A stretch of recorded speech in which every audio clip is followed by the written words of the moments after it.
ഒരു ഗോൾ നേടിയതിന് ശേഷം മനഃപൂർവ്വം നെഗറ്റീവ് ഗെയിം കളിച്ച് അതിൽ കടിച്ചു തൂങ്ങുക എന്നുള്ള ഒരു ശൈലി ഇതാണ്. അതായത് ജർമ്മനിയിൽ നമ്മൾ കണ്ട ഒരു കില്ലിംഗ് ഇൻസ്റ്റിങ്ക്റ്റ്, അല്ലെങ്കിൽ അർജന്റീനയിൽ കണ്ട ഒരു കില്ലിംഗ് ഇൻസ്റ്റിങ്ക്റ്റ്, അത് പോർച്ചുഗലിൽ കാണാതെ പോയി. അവരൊരു സന്നാഹ മത്സരം കളിക്കുന്ന പോലെയോ അല്ലെങ്കിൽ ഒരു പരിശീലന മത്സരം കളിക്കുന്നത് പോലെയൊക്കെ കളിക്കുന്നതായിട്ടാണ് എനിക്ക് ഫസ്റ്റ് ഹാഫിൽ ഫീൽ ചെയ്തത്. അവർക്ക് ഒരിക്കലും കോങ്കോയുടെ ബോക്സിലേക്ക് അതിക്രമിച്ച് കയറാം, അവിടെ ആക്രമണം നടത്തണമെന്നുള്ള ഒരു തോന്നൽ ആ ടീമിനില്ലാതെ പോയി എന്നുള്ളതാണ്. അവർ കളി ഞങ്ങൾ നിയന്ത്രിക്കുന്നു, പക്ഷേ ഞങ്ങൾക്ക് ഗോൾ അടിക്കണമെന്നില്ല എന്ന് പറയുന്നത് പോലെയായി. അവിടെയാണ് പ്രശ്നം. അതിൽ ഞാൻ യഥാർത്ഥത്തിൽ ഇപ്പോൾ ബെർണാഡോ സിൽവയെ നമ്മൾ കുറ്റപ്പെടുത്തുമ്പോൾ പോലും പോർച്ചുഗലിൻ്റെ അറ്റാക്കിംഗ് ത്രീയെ കുറ്റപ്പെടുത്തേണ്ടതില്ല ഈ മത്സരത്തിൽ എന്ന് വിശ്വസിക്കുന്ന ഒരാളാണ് ഞാൻ. യഥാർത്ഥ കുറ്റവാളികൾ അറ്റാക്കിംഗ് ത്രീയിലല്ല, മിഡിലെ ത്രീയിലാണ്.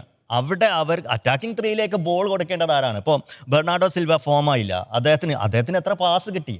അദ്ദേഹത്തിൻ്റെ ഫ്ലാങ്കിലേക്ക് പന്ത് വരുമ്പോഴല്ലേ അദ്ദേഹത്തിന് കളിക്കാൻ കഴിയുള്ളൂ.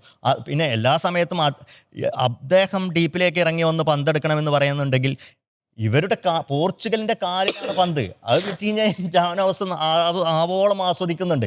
ആ പന്ത് അവർ ബ്രൂണോ ഫെർണാണ്ടസും ആ പന്ത് ഇവരെന്തുകൊണ്ട് ഫ്ലാങ്കുകളിലേക്ക് മാറി മാറി നൽകുകയും റൊണാൾഡോയിലേക്ക് എത്തിക്കുകയും ചെയ്തില്ല എന്നുള്ളിടത്താണ് പ്രശ്നം.